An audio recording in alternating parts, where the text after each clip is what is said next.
Well, I know you mentioned that it does deal with some cancel culture stuff, and so I'd love to know, Oh, what are right, your right. thoughts on that, kind of how you express that through your writing, because that's something that is very prevalent Mhm. right now on the internet, especially. So I just want to hear, what are you thinking about? Yeah, yeah. So it's something that I follow, and it's something that is very striking to me. This sort of extrajudicial punishment that is doled out by people who, for the most part, as far as I know, are not lawyers, not judges. They're not legal scholars. They can't make these kinds of determination, and uh, but they're holding the reins on socially disappearing people. Um, some of them deserve it. I'll say like Weinstein probably had to go. I'll give him that one. Uh, but there are other people out there as well who may not have deserved it. If you rat someone out, if you shame someone, uh, there. I think I put in a little note in an email I sent to you that this is like a modern day Scarlet Letter. Uh, Yes. branding someone forever. If you never read that book, not you specific, well, you specific, but you in general. If you never read that book, the main character is Hester Prynne. She's a Puritan woman uh, in Massachusetts, 17th century, and uh, she does something, and she's branded with a a scarlet A, and she can never take it off, and everyone can see it, and everyone knows because she's marked now, and she has to wear it for the rest of her life. So this idea of accusing someone and marking them as such for the rest of their lives,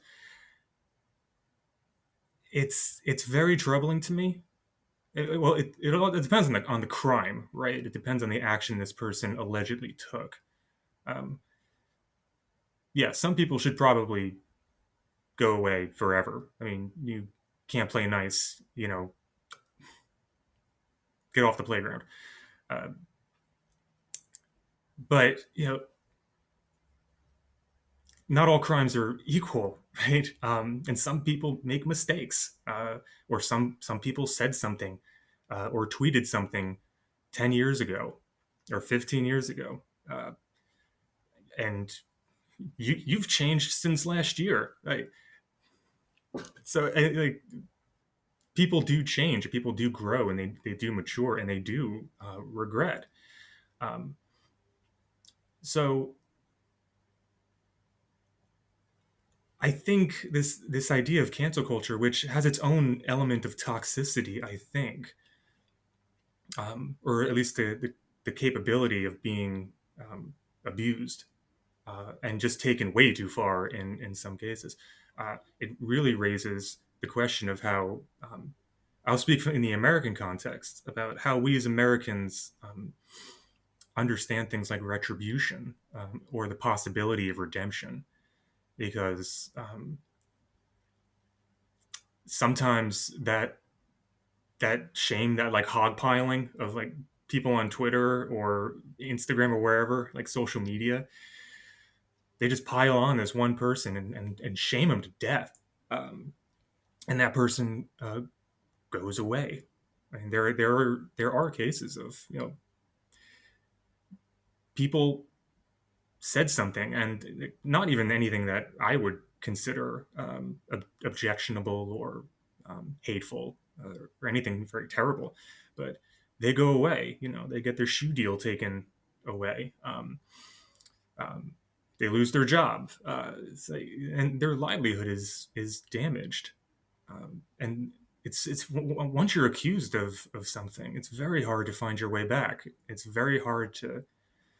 It's almost impossible for some people um, to seek or even gain forgiveness. And even if you get that, they'll never look at you the same way, and they'll never treat you the same way.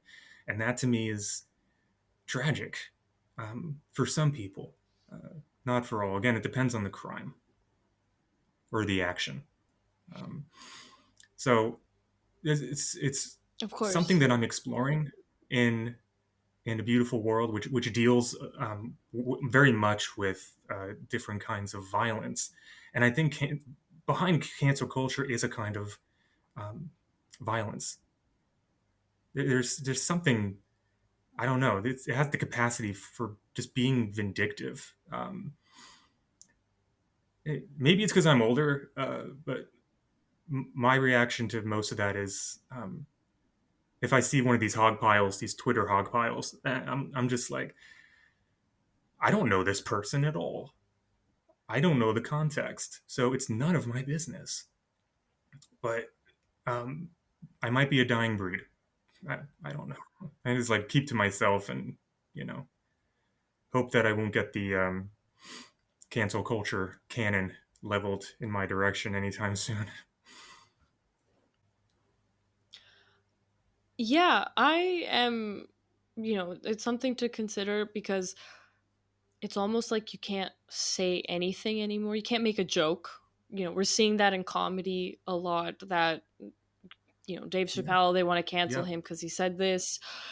Joe Rogan, they wanted to cancel him because he said the N word like 10 years ago, 15 years ago. I don't, it's for me, Hmm. I definitely am in the anti woke, anti cancel culture group. There, some of us are still there. There are a few of us even that are a little younger, but I, you have me thinking Hmm. about when you said this like idea of retribution, and it just got me thinking like if we cancel someone and we force them off the internet or publicly shame them out of whatever space they're in, we're telling that person then as well that we don't believe that you can change, that you can get better, that you can learn from your mistakes. Like you committed a mistake, it might not even be that bad, and you are Hmm. now branded for the rest of your life as a horrible person. And it goes against human nature in the sense that we make mistakes constantly. We're constantly learn. That's how we learn, is by getting things wrong.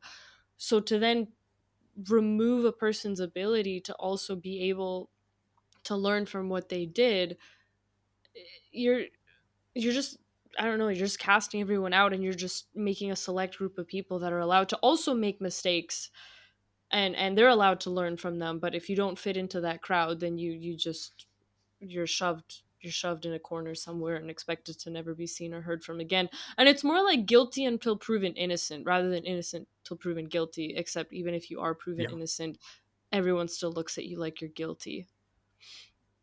precisely. Yeah,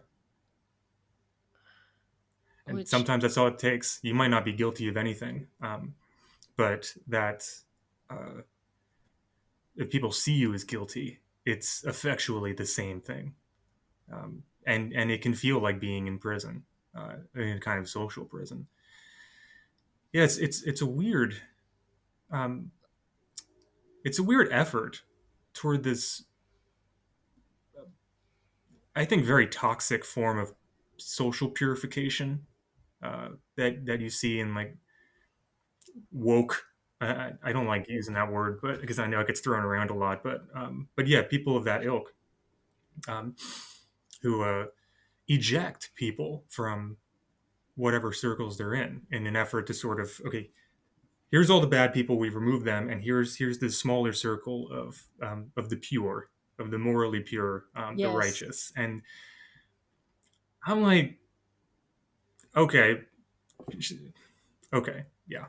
Let me see your past. I'll go to through the transcript of your past and see all the bad things you've done or all the mistakes that you've made, um, and we'll see who's really pure. Uh,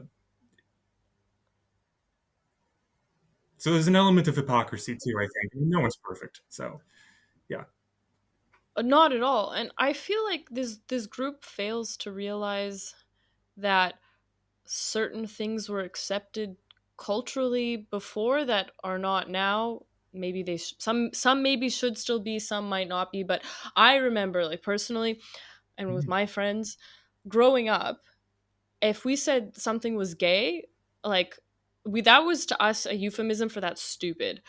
And that I grew up hearing that and Yeah. saying that. Like, and I'm not, again, I'm only 25, so this wasn't even that long ago.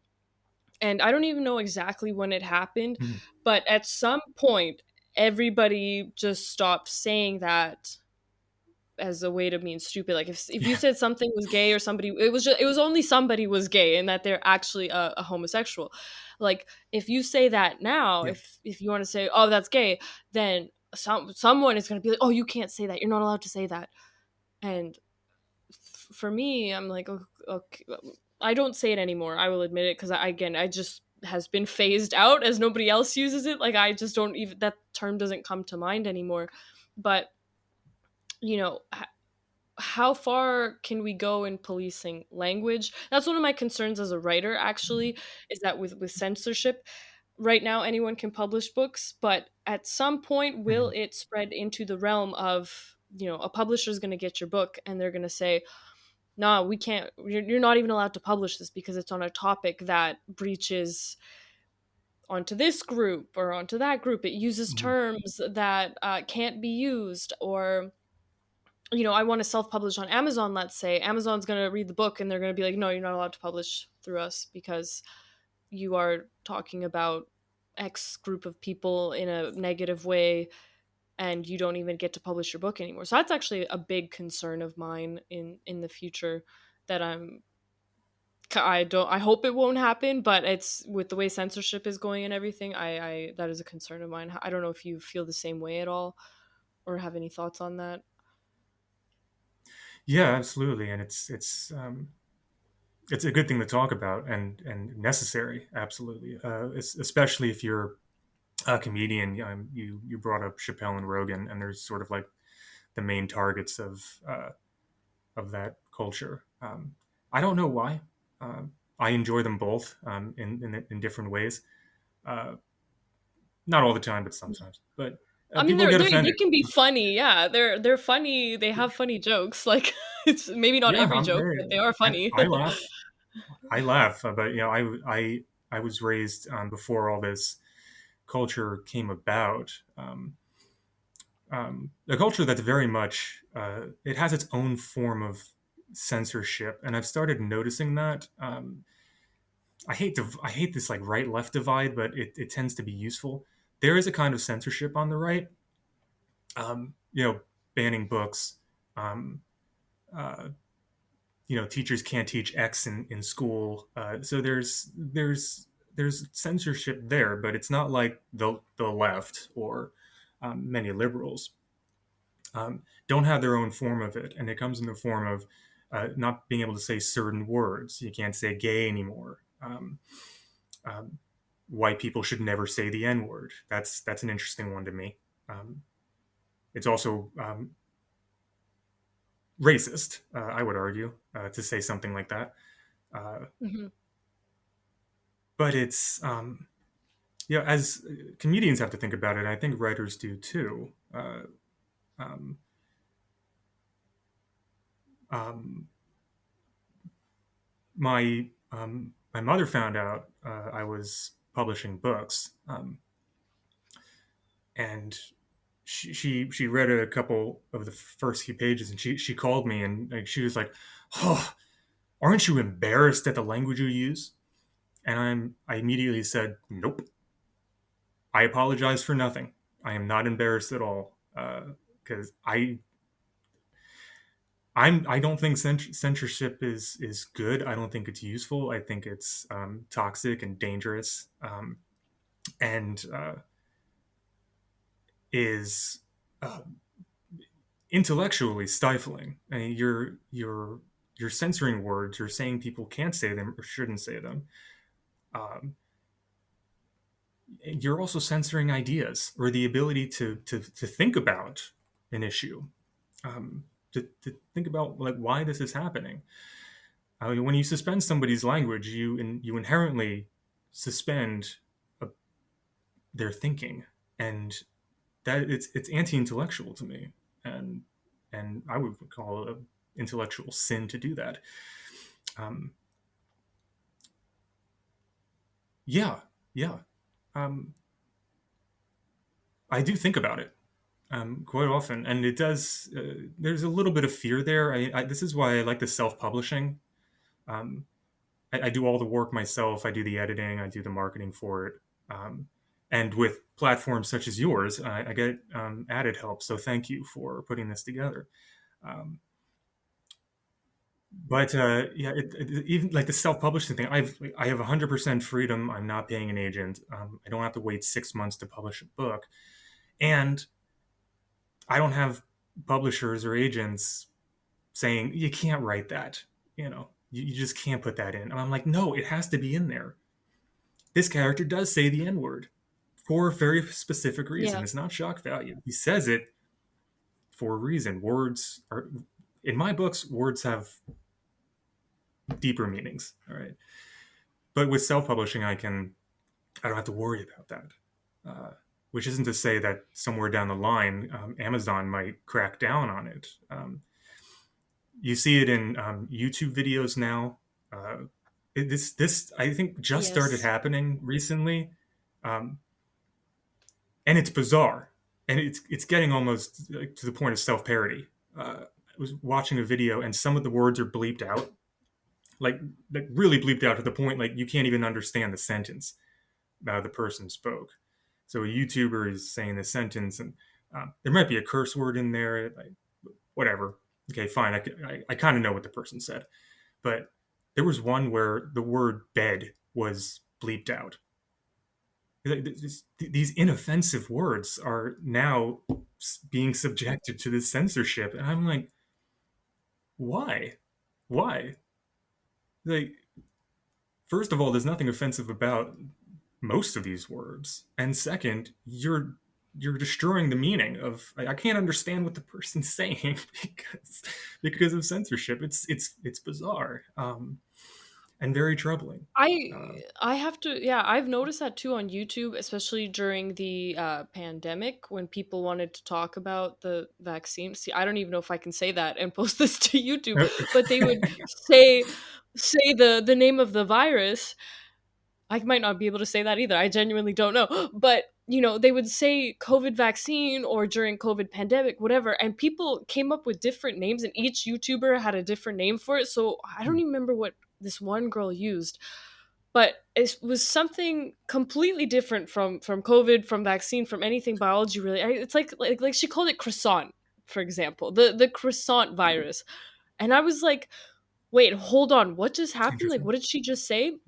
And I remember watching the video, and I had to go back, and then I watched a bit more and kind of got the context of what she's saying, and I was like, oh, she's referring to the vaccine because she literally didn't want to say it because she was going to get demonetized or have a high risk of getting demonetized.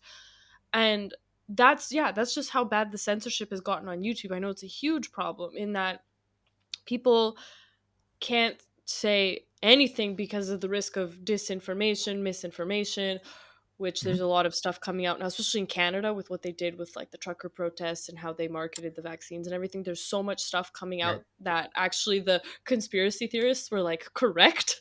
And it's a wild situation to see. But yeah, you couldn't talk about it. People are getting shadow banned on Instagram. You couldn't find their account. Like I was actively watching people getting shadow banned. Um, Wow. for talking about certain topics, and I find that very concerning in general. But then yeah, as a writer who also might write about topics that I'm not writing like super clean easy romance, I'll be honest. So I mean, I don't know, maybe I write about something and someone's going to take offense to it, and then I'm going to get demonetized and never be able to write a book again or publish a book Yeah. again, I suppose, because 10 years ago someone decided that, oh yeah, Tiana's a racist writer or something. And Yeah. like that's actually a worry of mine. Like I don't know. I'm gonna have to like sell my books on the black market or something just so that I can get my books out there. Like it's a wild world right now. I don't get it. Yeah, it is, and even the meanings of certain words themselves are undergoing this what seems to me like a very strange shift in meaning. Where like a word like racist, for example, Yep. um, first of all, in my view, racist has a very particular meaning. Discrimination against a particular um, race of people, and by race is understood color of the skin, maybe religious background, even though that's religions aren't races. Um, Not even humans are biologically. We're not many races. There's just a single human race. But I colloquially understood, I know that racist means a discrimination against certain persons. Um, but what I've noticed is it's sort of drifted into meaning somebody says something you don't like uh, about somebody else that has nothing to do with that person's quote race. So the word is shifting weirdly.